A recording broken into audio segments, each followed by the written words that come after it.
Hi dears, നമുക്കിന്ന് body ടൈപ്പുകളെ കുറിച്ച് സംസാരിക്കാം. നമ്മൾ ചില ആളുകൾ ഡ്രസ്സ് ചെയ്ത് കണ്ട് ആ സ്റ്റൈൽ നോക്കിയിട്ട് നമ്മൾ ഡ്രസ്സ് വാങ്ങി യൂസ് ചെയ്യാറുണ്ട്. പക്ഷെ അവരിട്ട ആ ഒരു ഭംഗി നമ്മൾ ഡ്രസ്സ് ചെയ്യുമ്പോൾ കിട്ടാറില്ല.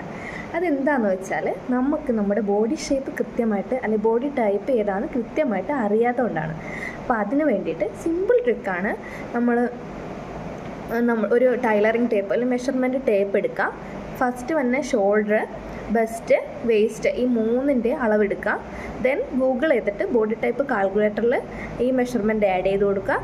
ഗൂഗിൾ തന്നെ നമുക്ക് നമ്മുടെ ബോഡി ടൈപ്പ് ഏതാണെന്ന് പറഞ്ഞു തരും. അപ്പോൾ നമുക്ക് അതിന് മാച്ചിങ് ആയിട്ടുള്ള ഡ്രസ്സസ്, ആക്സസറീസ് ഒക്കെ യൂസ് ചെയ്യാൻ പറ്റും. അപ്പോൾ വീഡിയോ ഹെൽപ്ഫുൾ ആവുകയാണെങ്കിൽ തീർച്ചയായിട്ടും ചാനൽ ഒന്ന് സബ്സ്ക്രൈബ് ചെയ്ത് സപ്പോർട്ട് ചെയ്യണം. അതുപോലെ തന്നെ നിങ്ങൾക്ക് എൻ്റെ വീഡിയോസ് ഇഷ്ടമാണെങ്കിൽ തീർച്ചയായിട്ടും ലൈക്കും കമൻറ്റും ഒക്കെ രേഖപ്പെടുത്തണം. അപ്പോൾ പ്രധാനമായിട്ട് 5 ടൈപ്പ് ബോഡി ടൈപ്പാണ് ഉള്ളത്, പ്രധാനമായിട്ടുള്ളത്. അല്ലാതെയും ഉണ്ട്. അതിൽ 5 എണ്ണം ഏതൊക്കെയാണെന്ന് വെച്ചാൽ റെക്റ്റാങ്കിൾ, പിയർ, ആപ്പിൾ, ഹോർഗ്ലാസ്, അതുപോലെ ഇൻവേർട്ടഡ് ട്രയാങ്കിൾ. ഇപ്പോൾ ഈ ബോഡി ടൈപ്പാണ് പ്രധാനമായിട്ടുള്ളത്. അപ്പോൾ നിങ്ങൾ ഗൂഗിൾ ചെയ്ത് നോക്കൂ നിങ്ങളുടെ ഏതാണ് ബോഡി ടൈപ്പ് എന്ന്. അപ്പം വീഡിയോ യൂസ്ഫുൾ ആയിരിക്കും എന്ന് വിചാരിക്കുന്നു. Thank you. എല്ലാവർക്കും ഒരുപാട് നന്ദിയുണ്ട് വീഡിയോ കണ്ടതിൽ. അപ്പോൾ എല്ലാവർക്കും താങ്ക്സ്.